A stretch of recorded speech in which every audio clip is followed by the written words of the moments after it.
ओ माँ, अरे कोई घर में है? सन्यासी द्वार पे आया है माँ। अरे माँ, ये कौन है माँ? अरे बाबा, इनके बारे में हम क्या बताएं? ये हमारे बेटवा हो। ये आपके बेटे हैं माँ? हाँ बाबा। ओहो हो, ऐसी क्यों दशा हो गई माँ? दुनिया का कौनो नशा बाकी ना है जो नी न करत हो। ओहो हो। सुन बेटा, आज के बाद ऐसा मत करना बेटा। 3 बार बियाह कैली, तीनों मेहरारू छूट गईली इनके करनी पर। बेटा, ओ बेटा। अरे बेटा, तू तो कुछ ज्यादा ही पी लिया है बेटा। सुन मेरी बात सुन। छोड़ देता दारू के पियाइए बचवा,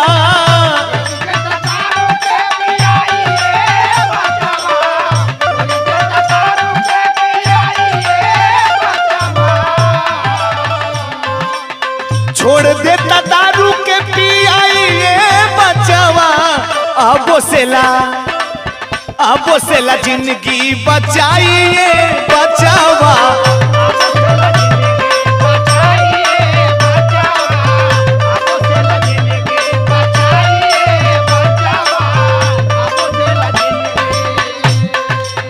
बेटा, मेरी बात ध्यान से जरा सुनना। यहाँ पे जितने भी बच्चे खड़े हैं ना, सबके लिए मेरा संदेश है बेटा, सुन। पढ़ लिख के योग्य बनने वाली उमरिया,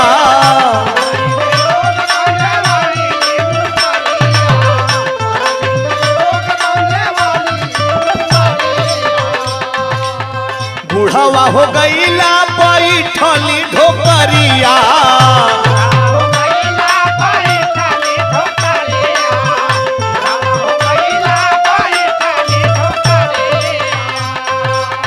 सुन बेटा, अपनी जिंदगी तू तो अपने से खराब कर रखा है बेटा। अरे बाबा, एके का समझावत हुआ?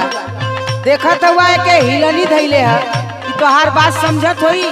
माँ, मेरा कर्म है समझाना। सुन बेटा, कितना निमन माई बाबू ये बचावा।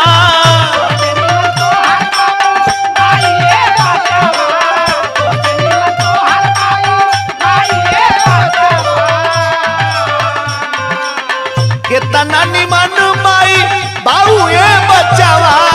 अब से ला जिंदगी बचाइए बचावा।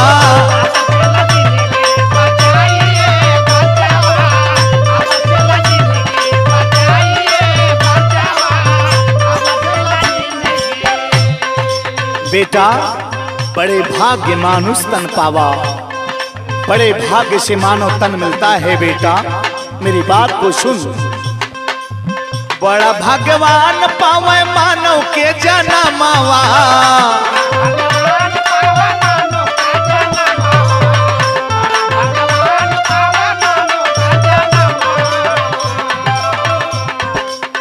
नशा में ना सजनी कराया पंतनवा।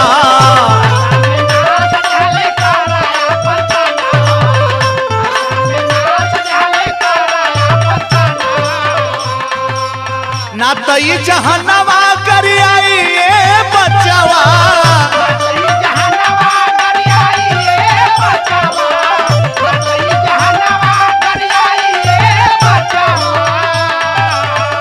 ये समाज है बेटा, किसी को नहीं छोड़ा। सुन मेरी बात। ना तो ये जहनवा कर आइए बचवा। अब से ला जिंदगी बचाइए बचवा।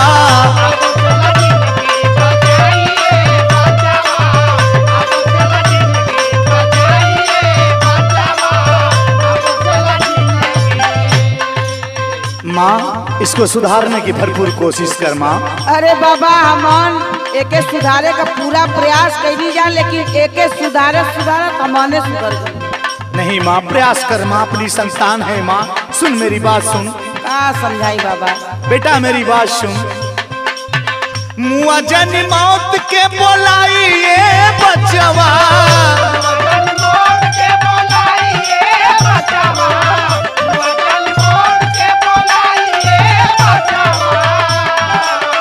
मुआजन मौत के बोलाइए बचवा, अब से जिंदगी बचाइए बचवा, संतोषिया राम समझाइए बचवा।